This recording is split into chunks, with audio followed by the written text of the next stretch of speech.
과거는 현재를 비추는 거울이다. 이런 말들을 우리는 많이 사용하고 있습니다. 그런 면에서 과거를 되돌아볼 수 있다는 것은 아주 지혜로운 사람의 모습일 것입니다. 과거를 되돌아봤을 때 안 좋은 부분은 과감히 버려야 합니다. 그리고 잘한 부분은 더 잘할수록 우리가 노력을 해야 하는 거죠. 우리 신앙생활 하는 데 있어서 우리의 과거를 돌아볼 수 있는 것은 어떤 것이 있을까요? 물론 우리들 각자의 삶을 되돌아보는 것, 이것도 굉장히 중요하죠. 그러나 더 중요한 것이 있습니다. 그것은 성경을 보는 것입니다. 성경을 통해서 이스라엘 백성들이 어떠한 삶을 살았는가, 이스라엘 백성들이 어떻게 할 때 하나님이 기뻐하셨고 이스라엘 백성들이 어떻게 할 때 하나님이 가슴 아파하셨는가, 또 하나님은 이스라엘 백성들에게 어떤 모습을 요구하고 계시는가. 그래서 우리의 과거를 되돌아볼 때 가장 중요한 도구가 되는 것은 바로 성경이 우리의 가장 중요한 도구가 되는 것입니다. 이스라엘 백성들이 젖과 꿀이 흐르는 땅을 약속받았고 또 하나님의 그 약속대로 그 땅에서 살게 되었잖아요. 그런데 왜 그들이 받은 땅들이 왜 황무지가 되었을까요? 무엇 때문에 젖과 꿀이 흐르는 땅이 황무지가 됐을까요? 다른 것 아닙니다. 이스라엘 백성들이 하나님의 말씀을 어겼기 때문에 그렇습니다. 하나님의 말씀대로 살아갈 때 그 땅은 젖과 꿀이 흐르는 땅이 되지만 하나님의 말씀에 불순종하고 우상을 숭배하고 하나님을 멀리 떠나게 될 때 그 젖과 꿀이 흐르는 땅은 뭐가 되는 거예요? 황무지, 황폐한 땅이 되어서 아무런 소철도 얻을 수 없다. 그렇게 약속을 하고 있는 거죠. 이스라엘 백성들이 이렇게 황무지가 된, 황폐화된 이 땅을 바라보면서 무슨 생각을 해야 될까요? 과거에 젖과 꿀이 흐르던 그 땅이 왜 이렇게 됐을까? 이 부분에 있어서 우리가 하나님 앞에 잘못한 것이 무엇이었을까? 우리가 하나님 앞에 어떻게 돌아가야 될까? 이렇게 황폐된 땅을 통해서 자기의 잘못과 또 이스라엘 백성들이 하나님 앞에 무엇을 잘못했는지를 되돌아봐야 하는 것입니다. 그런데 이스라엘 백성들은 선지자를 하나님께서 보내주시고 여러 환경을 통해서 하나님의 사인을 아무리 알려준다 할지라도 이스라엘 백성들에게는 관심이 없었습니다. 왜 그렇습니까? 하나님의 음성에 귀를 막았고요, 하나님이 보여주는 자연 현상에도 눈을 막았기 때문에 그렇습니다.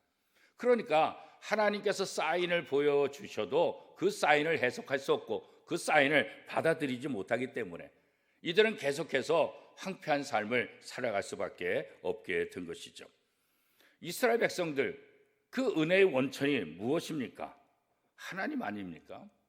하나님을 배신하게 되면 하나님의 은혜를 다 잃어버리게 될 수밖에 없는 거죠.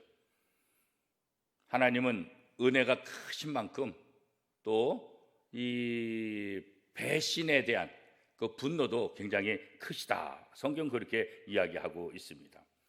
하나님을 떠나는 삶, 하나님을 떠나서 사는 이 삶을 우리는 바로 우상숭배 삶이다, 이렇게 얘기하는 거죠. 왜 그럴까요? 하나님이 주인이 되어야 되는데 이 하나님을 버리고 다른 것을 주인으로 삼기 때문에 그런 거죠. 그래서 이스라엘 백성들의 이 황무지, 황폐함의 가장 기본적인 원인이 되는 것은 바로 이스라엘 백성들이 우상을 섬기고 하나님을 떠났기 때문이다. 이렇게 성경은 이야기를 하고 있습니다. 모든 영광, 그 영광이 어디서 오는 겁니까? 하나님께서 오는 거잖아요. 그런데 하나님을 떠나니까 하나님으로부터 모든 영광이 다 사라지게 되고, 그러니까 이스라엘 백성들은 곤고와 곤핍과 또 여러 가지 아픔을 경험할 수밖에 없는 거죠. 오늘 우리의 영혼이 황무지가 되었다, 황폐화되었다, 그럼 반드시 다시 한번 돌아봐야 합니다. 내가 하나님과 어떤 관계를 갖고 있는가? 겉으로는 하나님과 좋은 관계를 맺는 것 같지만, 겉으로는 신앙생활을 잘하는 것 같지만 실제적으로는 하나님을 떠나서 살아있는 그 내 모습을 발견하게 될 것입니다. 우리의 영혼이 황무지가 되지 않도록 우리는 언제나 하나님을 바라보며 하나님의 말씀을 내 마음속 깊이 새기며 살아가야 하는 존재들입니다.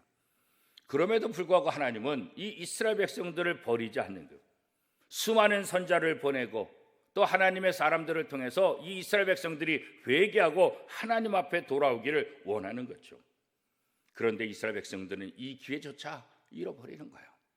선지자를 죽이고 선지자를 배척하고 선지자를 감옥에 가두고 하나님의 음성을 듣지 않는 거죠.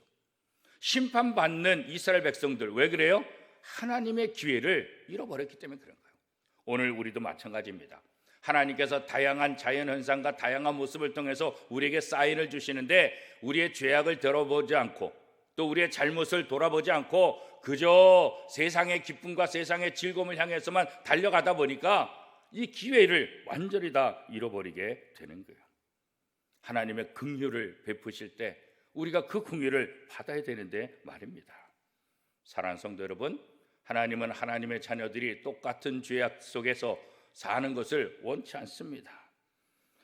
역사는 현재를 비추는 거울이다, 그렇게 말씀했는데 이 이스라엘 백성들의 역사, 또 구약 성경과 신약 성경의 역사를 통해서 오늘 이 땅의 그리스도인들이 어떻게 하면 하나님 앞에 바르게 살 것인가, 어떻게 하면 하나님을 기쁘시게 하는 삶을 살 것인가, 우리가 행하는 우상 숭배, 우리가 행하는 악은 어떤 것일까 다시 한번 돌아봐야 합니다. 우리의 죄를 회개하고 기회를 주신 하나님께 감사하며 하나님 앞으로 나아가는 삶, 이것이 바로 오늘 신앙생활을 하는 우리들에게 있어서 가장 중요한 것입니다. 사랑하는 성도 여러분, 이스라엘 백성들을 우리의 거울로 삼으십시다. 성경을 우리의 거울로 삼으십시다. 그래서 하나님께로 돌아가고 하나님의 은혜 가운데 머무르며 하나님의 은총 가운데 살아가는 저와 여러분의 삶이 될 수 있기를 축복합니다.